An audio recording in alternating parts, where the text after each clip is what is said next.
Details చూస్తే ఏపీలో జరిగిన సార్వత్రిక ఎన్నికల విజయంపై తాము పూర్తి విశ్వాసంతో ఉన్నామని, గత ఎన్నికల్లో గెలిచిన సీట్ల కంటే ఈసారి ఎక్కువ గెలుస్తామని వైసీపీ రాష్ట్ర ప్రధాన కార్యదర్శి సజ్జల రామకృష్ణారెడ్డి అన్నారు.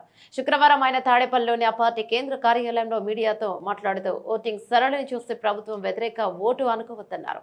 చంద్రబాబుకు ఆయన మీద ఆయనకే నమ్మకం లేదని, ఇక పూర్తిగా నెగిటివ్ క్యాంపెయిన్ చేశారన్నారు.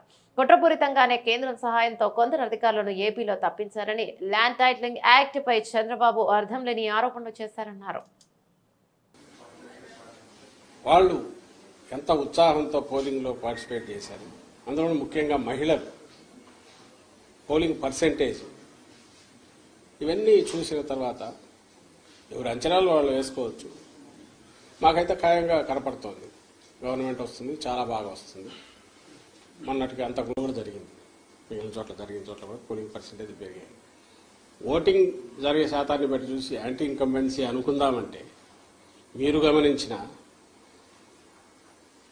జగన్మోహన్ రెడ్డి గారి మీద అంత వ్యతిరేకత పెంచుకుని ఈ వర్గాలు ఏ వర్గాల కోసం అయితే నిలబడ్డాడు, వాళ్ళు రావడానికి అంత ఇది రీజన్ కనపడతా లేదు. వీళ్ళందరూ చంద్రబాబు నాయుడు కానీ ఆయన పార్టీ కానీ పెట్టిన సూపర్ 6 అనే ఇది కానీ, లేదా ఆయన అర్జెంటుగా తెచ్చుకోవాలి వాళ్ళ కోరికిందా అని చూద్దామంటే అంతా అటువైపు కనపడలేదు. ఎందుకంటే చంద్రబాబు నాయుడికే తన అజెండా మీద నమ్మకం లేదు.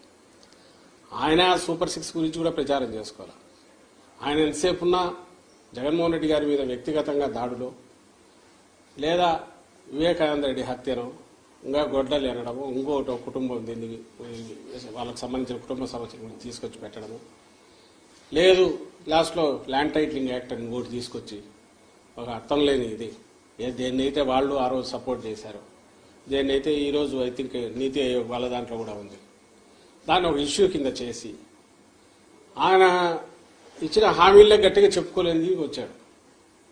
ఎందుకంటే ఆయనకే నమ్మకం లేదు. ఇంతకుముందు కూడా చెప్పాం, అది హామీలను అమలు చేస్తాడే నమ్మకం జనానికి లేదని, ప్రజలకు లేదని. అది ఆయనకు అవగాహన ఉంది కాబట్టి అది వదిలేసి కేవలం వైఎస్ఆర్ కాంగ్రెస్ పార్టీని లేదా వైఎస్ఆర్ కాంగ్రెస్ పార్టీ నాయకులను, అందరికంటే ముఖ్యంగా జగన్మోహన్ రెడ్డి గారిని వ్యక్తిగతంగా దూషిస్తూ మొత్తం వాళ్ళ క్యాంపెయిన్ అంతా దాంట్లో నడిచింది.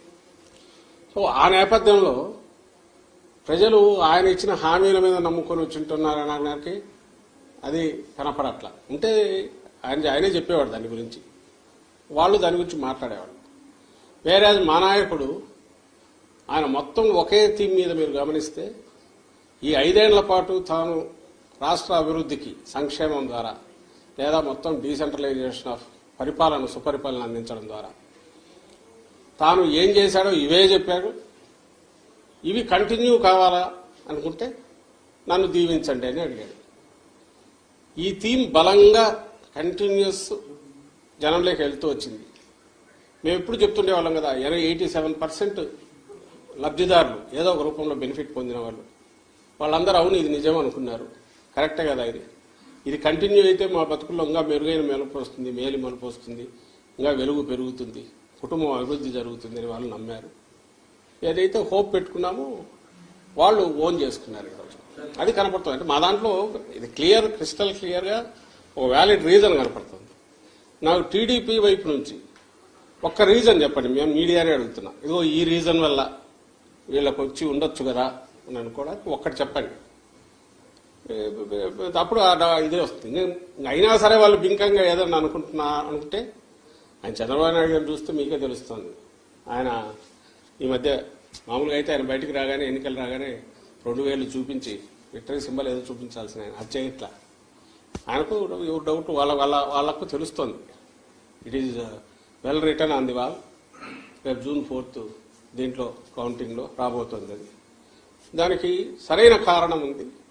ఓ సీరియస్ పాలిటిక్స్ చేసే లీడర్కు జనం అభిమానిస్తారు, ఆదరిస్తారు, హక్కున చేర్చుకుంటారనే నమ్మకం ఈ ఎన్నికల్లో కలుగుతుందని మేము భావిస్తాం. సార్, మీరు మొదటి నుంచి చెప్తున్నట్టే పల్నాడు జిల్లాలో కావచ్చు, లేదా రాయలసీమ జిల్లాలో కొన్ని ప్రాంతాల అల్లర్లపైన కేంద్ర ఎన్నికల సంఘం సీరియస్ అయింది. మీరు మొదటి పోలీసులు పాత్ర ఇందులో ఉందని చాలా క్లియర్గా చెప్తున్నారు. కేంద్ర ఎన్నికల సంఘం వారిపైన కూడా వెయిట్ వేస్తుందని ఎట్లా చూస్తారు?